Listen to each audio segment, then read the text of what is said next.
출애굽기 91탄 제목은 놋 제단과 뿔이란 제목입니다. 출애굽기 27장입니다. 1절에서 8절까지 말씀 보도록 하겠습니다. 출애굽기 27장 1절부터 같이 한 목소리로 보도록 하겠습니다. 너는 조각목으로 길이가 5규빗, 너비가 5규빗의 제단을 만들되 네모 반듯하게 하며 높이는 3규빗으로 하고 그 네 모퉁이 위에 뿔을 만들되 그 뿔이 그것에 이어지게 하고 그 제단을 놋으로 쌓고 재를 담는 통과 부삽과 대야와 고기 갈고리와 불 옮기는 그릇을 만들되 제단의 그릇을 다 놋으로 만들지며 제단을 위하여 놋으로 그물을 만들고 그 위 네 모퉁이에 놋고리 넷을 만들고 그물은 제단 주위 가장자리 아래 곧 제단 절반을 오르게 할지며 또 그 제단을 위하여 채를 만들되 조각목으로 만들고 놋으로 쌓을지며 제단 양쪽 고리에 그 채를 꿰어 제단에 매게 할지며 제단은 널판으로 속이 비게 만들되 산에서 내게 보인 대로 그들이 만들게 하라. 아멘. 지난주까지 우리는 성소 안에 있는 기구들과 앙장 그리고 널판 기둥을 보았습니다. 오늘은 성소 밖에 있는 뜰에 있는 제단에 관한 설명을 하고 있는 내용이죠. 오늘은 이제 제단의 생김새에 대해서 설명하고 있고요. 그 다음에 제단에 들어가는 이제 기구들이 또 있어요. 뭐 부삽, 그 다음에 피를 받는 대야, 그리고 고기를 옮길 수 있는 갈고리, 그리고 불을 옮기는 그릇, 이런 것들을 설명하고 있습니다. 그래서 성소 안의 성구들은 다 금으로 만들었었어요. 금. 굉장히 가치 있는 어떤 금으로 만드는 거에 반해 이곳 뜰에 있는, 그러니까 성소 밖에 뜰에 있는 성구들은 모두 놋으로 만들려고 하고 있습니다. 놋. 그러니까 놋은 청동이거든요. 청동. 그래서 놋은 청동으로 만들고요. 그 다음에 구리와 주석, 아연으로 된 합금을 청동이라고 합니다. 그래서 우리나라 번역서를 보면 성경마다 이 놋을 번역해 놓은 게 다 다르더라고요. 그래서 개역개정은 이제 놋이라고 번역했고, 그 다음에 새번역 성경은 놋새라고 번역을 해놨더라고요. 놋새. 그리고 우리말 성경은 청동이라고 번역을 해놨어요. 그러니까 어느 성경인가 제가 기억은 안 나는데 거기는 구리라고 해석을 해놨던 것 같아요. 구리. 그래서 역시나 이런 다양한 어떤 번역들은 큰 의미는 없어요. 뭐가 정확하다. 이거는 의미가 없고, 왜 성소 안에는 금인데 성소 밖에 뜰에 있는 물건들은 왜 놋으로 만드냐? 그 이유가 사실은 중요한 거죠. 이미 지난주에 말씀드렸지만 놋이 담고 있는 의미는 가치 없음이에요. 오히려 금은 가치가 있는데 놋은 가치 없음. 그래서 예수님의 인성을 표현하고 있다, 제가 그렇게 말씀드렸거든요. 그리고 또 기능적인 면에서 보면 놋은 예수님의 심판과 구원의 의미를 가지고 있어요. 심판과 구원. 그래서 구원과 심판은 육체로 오신 예수님의 기능이잖아요. 육체로 이 땅에 오신 예수님의 기능. 그래서 예수님의 기능이 결국은 심판과 구원이거든요. 그러니까 놋의 기능도 심판과 구원을 설명하는 거고. 그래서 우리가 5장을 지금 요한복음 5장을 오전에 계속 보고 있지만 모든 심판을 예수 그리스도한테 일임을 하시거든요. 하나님은 우리 인간을 심판하지 않으신대요. 예수님한테 그 심판의 권한을 주셨다라는 거예요. 이 심판의 권한을 주셨다는 얘기는 예수님을 통해서만 심판이 멈춘다는 거죠. 쉽게 얘기해서 예수님만이 구원의 길이 된다. 그 얘기가 심판을 예수님께 이임했다. 그 말이 되는 거예요. 그러니까 예수 믿지 않으면 다 죽는다. 그 얘기를 하는 거죠. 예수 믿지 않으면 다 죽는다. 그래서 그 놋 제단을 정사각형으로 이렇게 만드는 거예요. 그리고 네 모퉁이에 이제 뿔을 하나씩 달아요. 뿔을 도대체 왜 달라고 할까? 그것도 이어서 달라고 말씀합니다. 그러니까 뿔 따로 만들어서 뭐 이렇게 하는 게 아니라 이어진 걸로 만들라고 말씀하시는 거예요. 그 말은 놋이 상징하는 것과 이 뿔이 상징하는 것은 같은 의미라는 뜻이 되는 거예요. 이어서 만든다는 것은 즉 심판과 구원을 설명하는 모양으로 제단과 모퉁이에 있는 뿔을 만들라고 하시는 거죠. 그래서 제단 뿔에 제사장이 이제 짐승의 피를 그 뿔에다가 이렇게 발라요. 이렇게 바르면 그 피를 통해서 속죄의 의미가 들어가거든요. 속죄의 의미.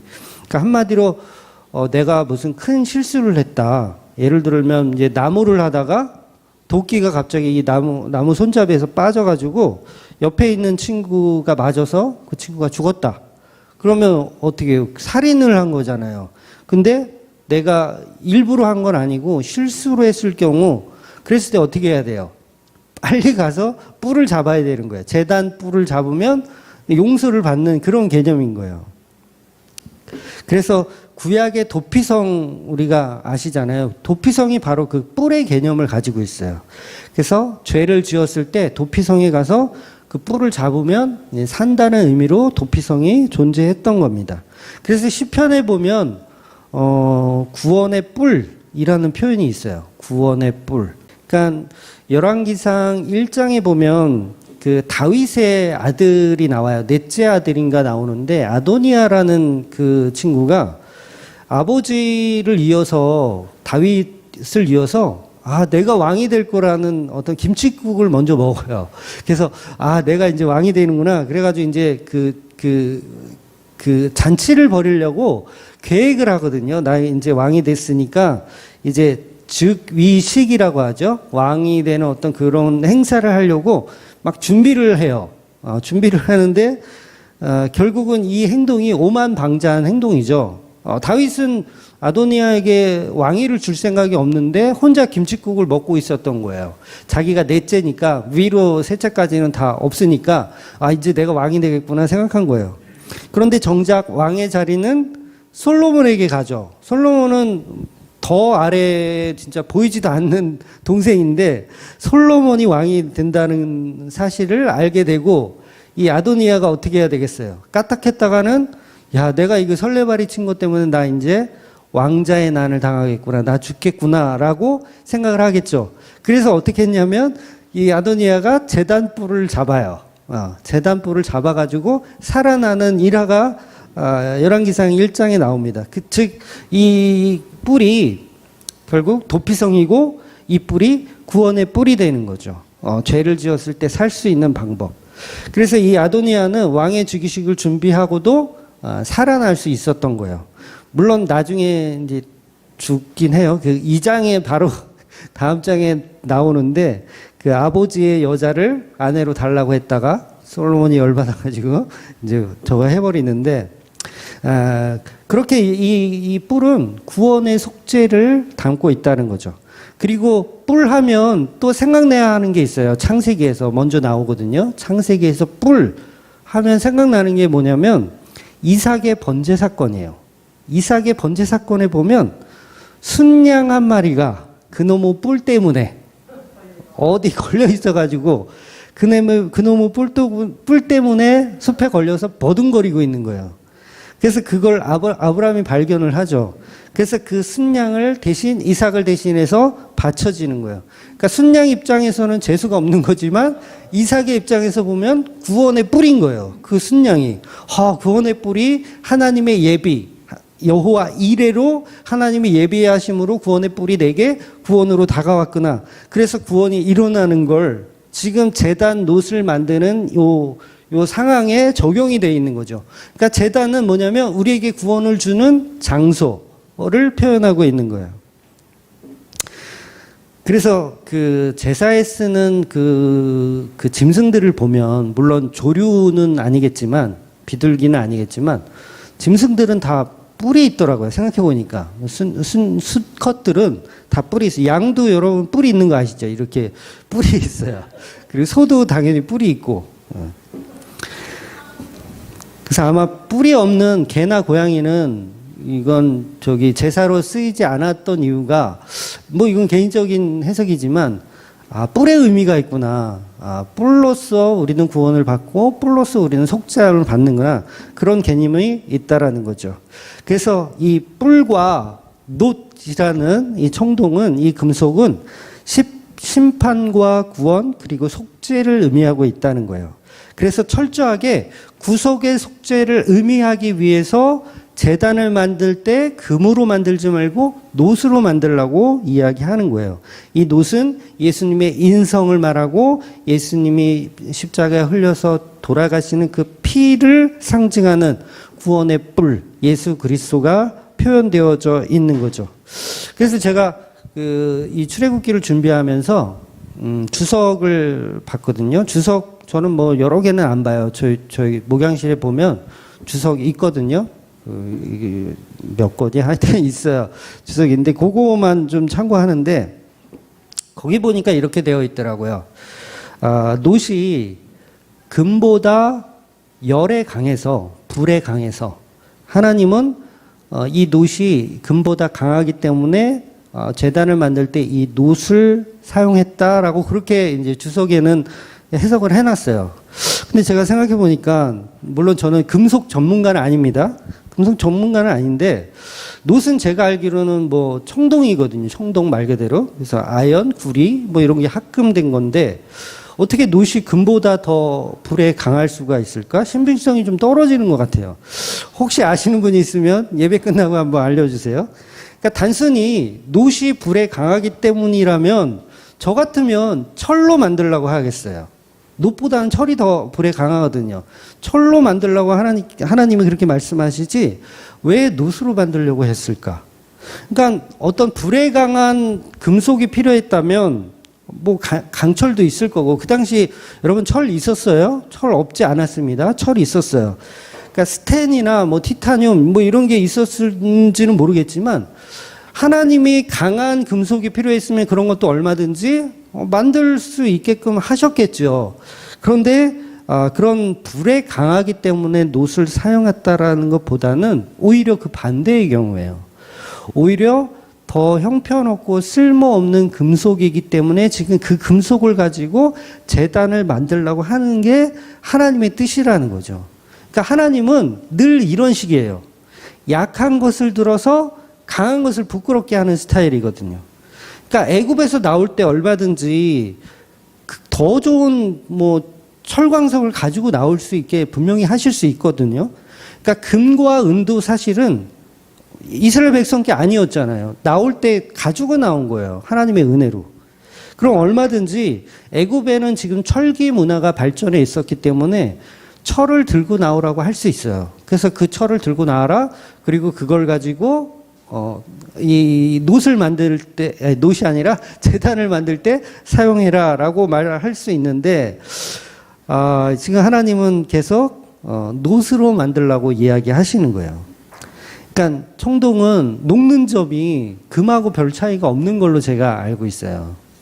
그러니까 더 강하기 때문에 놋으로 썼다라는 건, 좀 신빙성이 떨어지죠. 옛날에 그 놋으로 어떤 예술을 하시는 분을 제가 아는 분이 있었거든요. 놋을 가지고 그걸로 예술 조형물을 만드세요. 그런데 왜 이걸 놋으로 만드냐 했더니 놋이 이제 만들기가 편하다는 거예요. 강철 같은 건 너무 힘든데 이거는 잘 이렇게 내가 원하는 대로 조용할 수 있다라는 거죠. 그러니까 그런 면에서 보자면 오히려 이 강해서가 아니라 약해서라는 거죠. 그래서 우리가 성막 안에 있는 도구도 봤을 때 등잔대를 봤을 때 등잔대도 항상 불을 켜야 하는 도구잖아요. 그러면 그 등잔대도 놋이 더 강하다면 놋으로 만들려고 해야 맞잖아요. 금잔대는 항상 불을 켜야 되니까. 그런데 그런 의미 그것도 금잔대도 금으로 하라는 얘기는 그 금속이 강해서는 아니라는 거죠. 그래서 오히려 그 반대로 더 가치 없는 금속으로 제단을 만들려고 하는 겁니다. 다시 말해서 보잘것없는 금속으로 제단을 만들어라. 쉬운 예를 하나 제가 들어드릴게요. 여러분이 조선시대인데 역모를 해가지고 잡혀서 이제 사형을 당해야 돼. 그런데 양반이 아니라서 망나니한테 사용을 당해야 돼. 근데 망나니에게 두 개의 칼이 있는 거예요. 하나는 금으로 만든 멋진 칼이 있고 또 하나는 노수로 만든 후진 칼이 있어요. 그러면 여러분이 어느 칼에 죽어야 더 수치스러운 죽음이냐고요. 아니, 상관이 있죠. 내가 죽을 때 사약을 먹고 죽는 거하고 망나니한테 죽는 거하고 다르거든요. 그런데 망나니에게도 칼이 두 가지 있는 거예요. 황금으로 된 멋있는 칼이 있고, 한마디로 이 노수로 된 별로 좋지 않은 칼이 있는 거예요. 이거는 한 번에 배지지도 않아. 여러 번 해야 돼. 그랬을 때 어떤 칼로 죽는 게 좋냐는 거죠. 우리는 황금 칼에, 이왕이면 황금 칼에 맞아 죽는 거를 원해요. 그렇다는 얘기는 뭐냐면 이 놋이 의미하는 건 가치 없는 어떤 거를 표현하고 싶은 거예요. 바로 예수님의 십자가 인성을 표현하고 싶은 거죠. 더 수치스러운 죽음. 여러분, 십자가는 더 수치스러운 죽음을 의미하는 거예요. 그 당시 사형을 할 수 있는 여러 가지 형벌이 있었지만 당대 최고의 형벌이 십자가입니다. 지금도 그런 형벌은 없잖아요. 하지도 않고. 너무 심하기 때문에 안 하는 거예요. 너무 수치스러운 죽음이기 때문에. 그래서 노수로 제단을 만든다는 건 그 수치스러움을 극대화하기 위해서 노수로 만드는 거예요. 아니면 그 수치를 극대화할 필요가 없다면 황금으로 만들어야죠. 당연히 더 멋있게. 그런데 노수로 만들라고 말씀하시는 것, 이건 십자가의 수치를 조금 더 표현하고 싶은 하나님의 의도가 있다라는 거죠. 그래서 놋은 금과 은에 비해서 가치가 많이 떨어지는 금속이라는 거죠. 한마디로 별 쓸모 없는 금속. 당시 이 모세 시대는요, 이 청동기 시대예요. 청동기 시대 끝물입니다. 그래서 대부분 놋보다는 철로 만들어야 부강한 나라가 돼요. 뭐든지. 농기계도 이 놋보다는 강철로 만들어야 농기계도 잘 쓰는 거고, 그리고 무기들도 뭐 칼이나 방패 아니면 뭐 갑옷 이런 것도 철로 만들어야 튼튼하지 놋으로 만들면 하나도 별로 그렇게 좋지가 않아요. 그러니까 레위기에 보면 간혹 나오는데 이스라엘 백성들이 요리할 때 철판으로 된 후라이팬을 사용해요. 철판으로 된. 그러니까는 철기 문화가 있었어요, 없었어요? 철기 문화가 있었어요. 후라이팬을 만들어 쓸 정도니까. 그러니까 후라이팬을 이 놋으로 만든다고 한번 상상해 보세요. 그거 먹기가 좀 그래요. 제가 하나님이라면 이 강력한 이 철을 가지고 그러니까 놋제단이 아니죠. 제단을 만들려고 할 것 같아. 철이 있으니까. 그런데 하나님은 계속 놋으로 만들려고 강요를 하시는 거죠. 그래서 이것은 연약한 것들을 들어서 강하게 사용하시는 하나님의 속성을 표현하고 있는 겁니다. 그러니까 연약한 십자가로 보이는 그 놋제단이 바로 마귀의 일을 멸할 수 있는 그런 금속이라는 거죠. 그래서 저주를 영광으로 바꾸는 십자가를 모형하고 있는 놋제단이라는 겁니다. 그러니까 이스라엘 백성들이 전쟁할 때 왜 그 애굽이나 블레셋이나 아멜렉, 뭐 가나안 족속 마찬가지고요. 왜 싸움할 때 항상 두려워했을까? 물론 실력도 없었어요. 실력도 없었지만 결정적으로 뭐냐면 다른 나라 사람들은 다 철기 문화를 갖고 있었어요. 칼도 철로 만들고 방패도 철로 만드는데 이스라엘 백성들은 아직 놋이에요. 칼을 만들어서 놋이고 방패를 만들어서 놋. 그러니까 여호수아 17장에 보면 가나안에 있던 원주민들은요, 철 병거를 가지고 있었어요.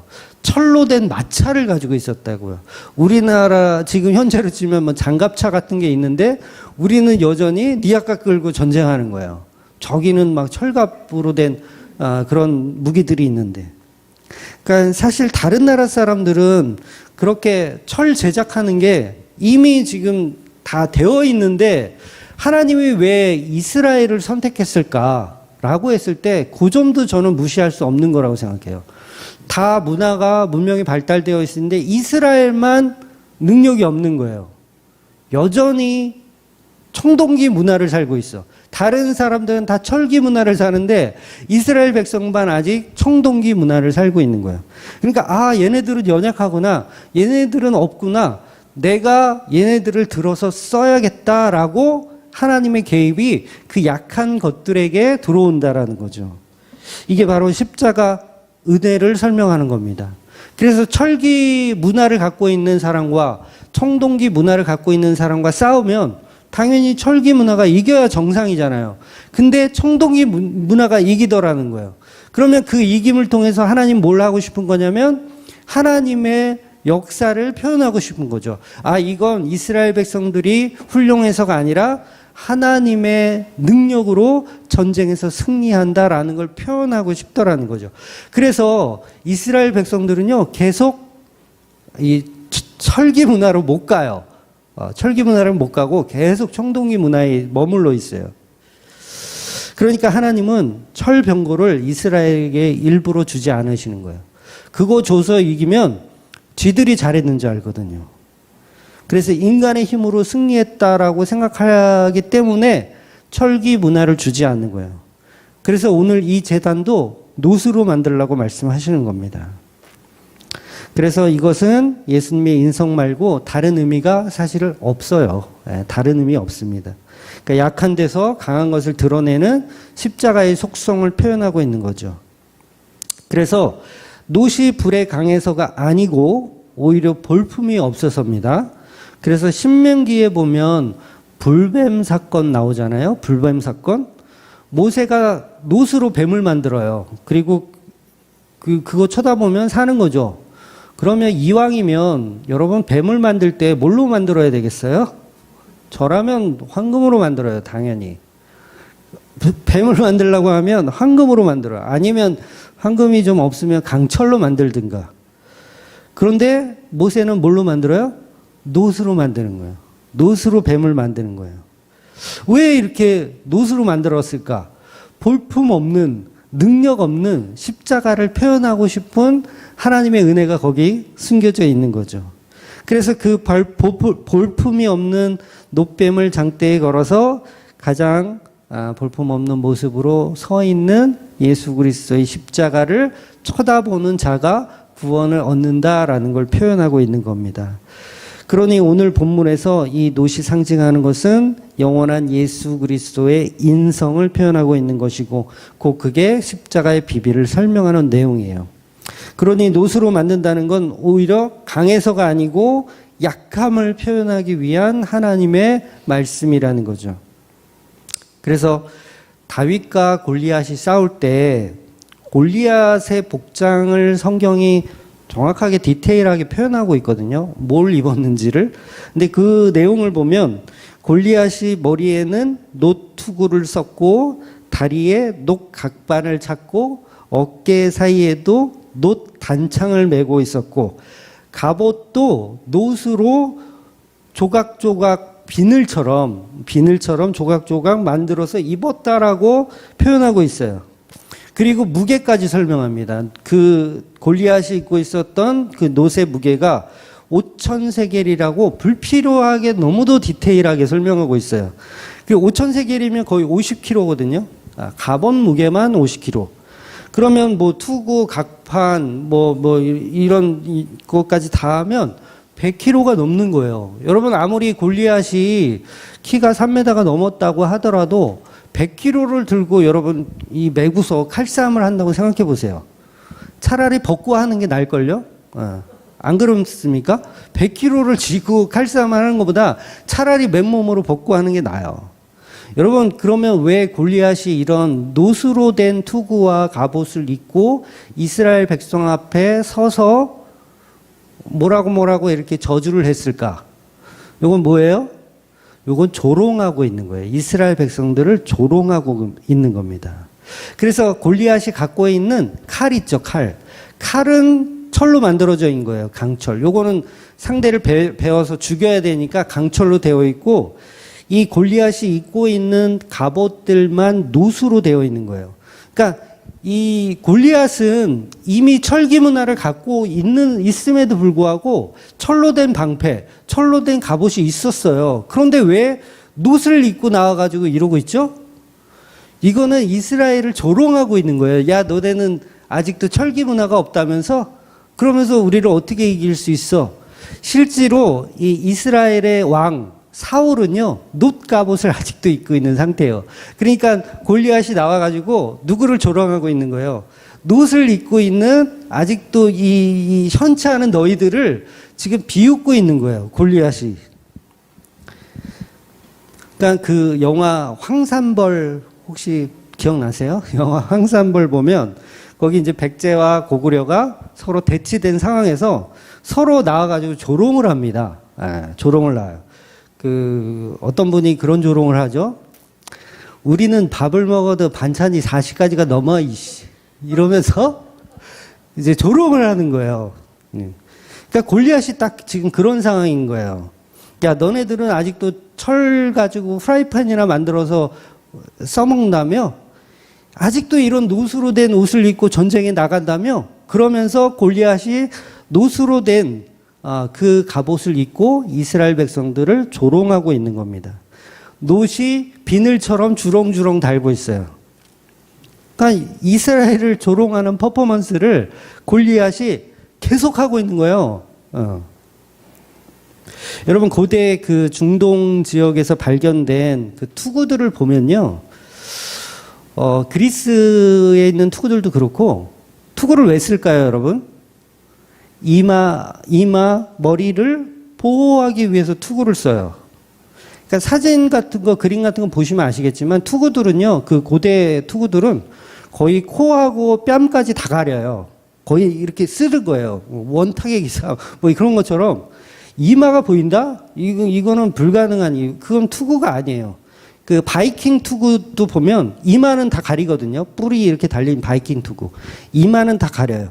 그러니까 투구를 쓴다는 건 머리를 보호하기 위한 건데 골리앗이 어디에 물맷돌을 맞아서 죽습니까?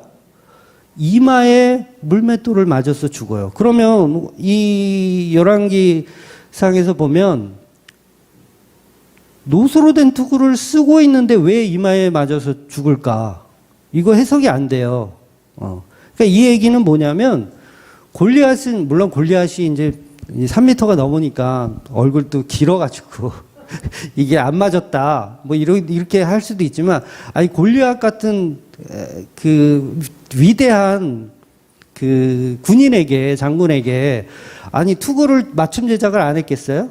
맞춤 제작을 해주죠. 그런데 지금 이 골리앗은 자기한테 맞지도 않는 어떤 걸로 입고서 퍼포먼스를 하고 있는 거예요. 조롱하고 있는 거죠. 너네는 이런 놋으로 된 갑옷을 가지고 전쟁에 나온다면서 하면서 조롱을 하고 있는 겁니다. 그래서 골리앗은 정식으로 자기 갑옷을 입었던 게 아니라 이스라엘의 갑옷을 억지로 이 3m가 되는 거구가 입고 있었던 거예요. 그래서 이건 어떤 조롱이냐면 예수 그리스도의 십자가를 조롱하는 거예요. 너네들은 아직 그 놋으로 된 제단을 믿냐? 그 형편없는 저주받은 십자가를 믿냐? 이러면서 지금 골리앗이 이스라엘을 향해서 조롱을 하고 있는 거예요. 그러니까 한마디로 놋뱀을 보고 조롱하는 거죠. 야, 저렇게 가치 없는 놋뱀을 가지고 어떻게 구원을 해? 황금으로 만들어야지 뱀을 만들어도 그게 더 능력이 있지라고 조롱하는 거예요. 그랬을 때 바로 다윗이 그 골리앗의 머리를 부셔버립니다. 이건 뭐예요? 예수 그리스도가 사탄의 머리를 박살을 내는 거예요. 그래서 그 조롱하는 사탄의 머리를 박살내는 거, 십자가를 보고 조롱하는 어떤 자들, 악한 자들을 박살을 내는 거예요. 아이러니하게도요, 왕 사울이 다윗을 전쟁에 출전시킬 때 다윗에게 놋으로 된 자기의 갑옷을 입으라고 그러거든요. 입고 나가라 해요. 근데 다윗이 입어보고 정중히 거절합니다. 이건 아닌 것 같아요. 그러니까 다윗이 이 놋 갑옷과 투구를 입고 나가서 싸우면 오히려 조롱거리가 더 되는 거예요. 오히려. 그러니까 이 다윗은 갑옷 자체가 우리를 보호해 주는 게 아니라 오직 하나님의 말씀이 우리를 보호해 준다라는 걸 알았던 거죠. 그래서 다윗은 이 방법이 아니라고 생각해서 사울이 준 갑옷을 다시 벗어버리고 물매와 매끄러운 돌 5개 그리고 막대기를 가지고 나가요. 그러니까 이게 무슨 뜻이죠? 그러니까 예수를 흉내내는 가짜 정복자인 골리앗을 다윗은 개로 보고 나간 게 맞아요. 그러니까 골리앗이 그러잖아요. 너는 나를 개로 보고 나왔냐? 그러잖아요. 근데 다윗은 실제로 골리앗을 개로 보고 나간 게 맞아요. 그리고 싸우는 장면에서 또 그런 얘기를 하죠. 골리앗은 자기 신의 이름으로 다윗을 저주합니다. 자기 신의 이름으로. 그러면 다윗의 몸을 공중의 새들과 짐승이 먹게 하리라 이렇게 저주를 하거든요. 그러니까 저주를 공중의 새와 짐승들이 먹게 하리라 이런 저주를 한다고요. 이게 무슨 저주예요? 십자가 저주예요. 십자가 저주를 하고 있는 거예요. 그러니까 십자가에 달린 예수를 골리앗이 지금 저주를 하는 거예요. 너의 시체를 새들이 먹을 거고 너의 시체를 짐승이 먹을 거다라면서 조롱을 하는 거예요. 그렇게 가짜 구원자가 다윗을 저주하지만 다윗도 지지 않고 그 저주를 되돌려주죠. 이게 뭐예요? 심판입니다. 심판. 도대체 누가 진짜 구원자인가의 싸움을 하고 있는 거예요. 그러니까 골리앗에게 있는 예수가 진짜인가? 아니면 다윗에게 있는 예수가 진짜인가? 그 싸움을 하는 겁니다. 이건 십자가로 결정이 나는 거예요. 그래서 다윗은 물맷돌을 던져 골리앗 이마에 명중을 시키게 됩니다. 즉 가짜들의 이마를 박살내는 것. 이게 사탄의 머리가 부셔지는 심판을 설명하고 있는 겁니다. 그러니까 가치 없는 놋으로 완성된 이스라엘의 이스라엘을 조롱하던 그것들의 심판. 그러니까 십자가를 조롱하는 것들의 심판을 설명하는 거죠. 그래서 그들은 머리가 깨져서 지옥에 가게 되는 표현을 하고 있는 겁니다. 그래서 이렇게 성막 전체를 설명하는 내용들은 전부 예수 그리스도를 설명하는 거예요. 그래서 다윗이 그 골리앗을 죽인 다음에 그 골리앗의 그 갑옷을 다시 회수를 하거든요. 그러니까 이거를 왜 회수합니까? 이거는 이스라엘의 수치이기 때문에 회수하는 거예요. 그래서 자기가 챙겨요, 다윗이. 그러니까 골리앗이 입고 있었던 갑옷을, 놋갑옷, 그 형편없는 그 놋갑옷을 잘 챙겨요. 챙기는 이유가 뭐예요? 골리앗한테는 이게 조롱거리의 도구였지만 다윗에게는 이게 하나님의 은혜의 도구인 거예요. 이 놋갑옷이. 이스라엘에게 주신 놋갑옷. 사람들은 그걸 가치 없다, 전쟁에도 쓸모없다라고 표현하지만 다윗에게는 그게 하나님의 은혜였던 거죠. 그러니까 다윗이 바라보는 십자가는 바로 그런 개념인 거예요. 남들은 저주라고 여기는 그 놋갑옷이 다윗에게는 굉장한 은혜의 도구라는 거죠. 그래서 모든 건축물에 지금 보면 저보다 놋이 많이 들어가고 있어요. 그러니까 안에는 금으로 되어 있지만 겉에는 대부분 놋으로 사용되고 있습니다. 연약한 모습을 그대로 보여주고 있는 거죠. 그래서 이 출애굽기 내용들을 보면 보통 이제 건축가들이 건물을 설명할 때 겉에서부터 안으로 설명에 들어가는 게 보편적이거든요. 겉모습부터 이렇게 표현해 나가는 게 보편적이에요. 그런데 우리가 25장서부터 쭉 보고 있지만 안에서부터 밖으로 표현하는 방식이에요. 법궤를 제일 먼저 표현하고 떡상과 등잔대 이런 순서대로 안에서 밖으로 나오는 그 겉모습으로 이렇게 나오는 모습을 설명하고 있어요. 그래서 다음 주에는 이제 그 성막 외곽에 있는 울타리 그런 내용들이 이제 나오는 거예요. 안에서부터 바깥으로. 이건 뭘 의미하냐면 하나님의 은혜가 안에서부터 바깥으로 이렇게 빠져나오는 것을 설명하는 거예요. 즉 이 말은 단순한 건축물을 설명하는 게 아니라 물론 이걸 지금 공사를 해야 돼요. 하나님 말씀하신 이것들을 지금 공사를 해야 되는 거예요. 그야말로 이 표현 자체가 굉장히 창조적인 표현을 하고 계신 거예요. 그러니까 보통 이게 만약에 이 말씀이 하나님이 주신 게 아니라 사람 손으로 그냥 기록된 말씀이라면 절대 이렇게 거꾸로 표현하면 안 돼요. 바깥에서부터 안으로 표현해야 맞아요. 그러니까 예를 들면 우리가 어떤 사과를 봤을 때 이 사과를 표현한다, 리뷰를 한다 했을 때 겉에서부터 표현하거든요. 아, 사과는 빨갛습니다. 이 빨간 사과가 이렇게 위아래로 위에는 꼭지고 밑에는 배꼽 같은 게 있습니다. 이 사과를 한번 잘라보겠습니다. 그래서 잘랐더니 안에는 뭐 씨가 있고 안에는 뭐가 있고 이런 식으로 바깥에서부터 안으로 설명해야 이게 정상적인 우리가 생각하는 정상적인 방법인데 하나님의 방법은 그 씨앗부터 바깥으로 껍질까지 표현하고 있어요. 이 얘기는 뭐냐면 창조주가 아니면 이렇게 설명하지 못한다는 거예요. 그러니까 성막 자체는 큰 그림으로 보면 이게 교회거든요. 이 큰 그림으로 교회를 창조하는 방식을 그대로 설명하고 있는 거예요. 그래서 모든 것은 하나님의 은혜로 창조되고 있다라는 걸 표현하고 있는 하나님의 창조를 표현하고 있는 거죠. 그래서 이 창조의 개념은 성막으로 설명이 되는 거예요. 성막으로도 설명이 되는 거예요. 그래서 오늘 이 제단은 짐승과 그 살과 피를 희생을 말하는 것이고 그 희생을 통해서 성소 안에 들어갈 수 있는 은혜가 주어진다는 설명을 하시는 거예요. 그러니까 오늘 오전에 전도사님 기도가 참 저는 은혜를 많이 받았거든요. 휘장을 찢어서 들어갈 수 있는 은혜. 그걸 오늘 기도하시더라고요. 그래서 이 제단이 정사각형임에도 불구하고 그 안에 이제 짐승의 피가 묻어져서 태워져서 우리에게 구원을 주는 그 모습을 표현하고 있습니다. 그래서 이 제단은 쉽게 이야기하면 커다란 숯불구이통이라고 생각하시면 되세요. 그러니까 숯불구이 뭐 표현이 좀 그래서 부적절하지만 그러니까 정사각형이고 모퉁이에 4개의 뿔이 달려 있어요. 그래서 이 제단 뿔이 왜 있었을까는 이제 아까 설명드렸죠. 모든 것은 구원의 뿔로 설명되고 있는 거예요.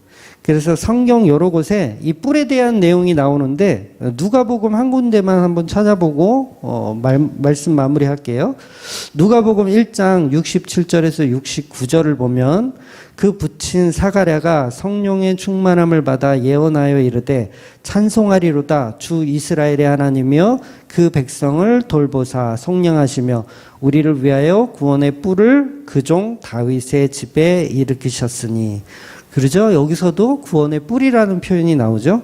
그래서 성경에서 뿔은 구원의 힘을 상징하는 겁니다. 즉, 이 제단이 구원의 힘을 갖고 있는 거예요. 제단이. 희생의 십자가, 가치 없는 십자가, 저주의 십자가를 그대로 표현하고 있는 겁니다. 그래서 바로 이 십자가 위에 예수께서 화목제물로 희생되어져 저와 여러분의 살과 피를 제공하시는 거죠. 그래서 그 살과 피를 먹고 마시는 자에게 구원의 힘이 적용되는 겁니다. 그래서 아론의 그 자손들은 대제사장 그 계보거든요. 그래서 그들도 회방문에서 이 짐승을 잡아서 소를 잡아서 그 머리에 안수하여서 소를 잡아서 각 피를 제단의 내 구퉁이의 뿔에 이렇게 바르는 거예요. 그러면 그 짐승의 희생으로 인해서 구속이 일어나는 거죠. 구원과 속죄가 일어나는 거죠. 그래서 죄 사함의 기능을 갖고 있는 게 바로 이 제단이라는 겁니다. 그래서 저와 여러분은요, 만인 제사장 제도를 살고 있는 거예요. 은혜로. 그래서 누구나 그 제단 뿔을 잡을 수 있고요. 누구나 그 제단 뿔의 은혜를 경험할 수 있다라는 거죠. 그래서 바로 예수님이 이 놋제단에 죽으셔서 희생된 그 은혜를 발견하셔야 구원의 힘이 적용이 되는 겁니다. 그래서 성도는 날마다 십자가의 은혜로만 살아가는 거예요. 그래서 이 출애굽기 놋제단을 통해서 저와 여러분이 십자가를 발견하셔야 돼요. 놋은 숯불구이 통이구나 그냥 이렇게만 알고 넘어가시면 안 돼요. 이건 예수 그리스도의 은혜가 들어있는 십자가를 표현하고 있구나. 바로 이것을 느끼고 아는 것을 바로 예배라고 하는 거죠. 그 예수님의 은혜를 아는 거. 그래서 그 예배로 인해서 우리가 살아갈 수 있는 것이고 그 십자가의 은혜를 성경을 통해서 날마다 확인하시고 발견하시는 저와 여러분이 되시기를 주의 이름으로 축원드리겠습니다. 아멘. 기도하겠습니다.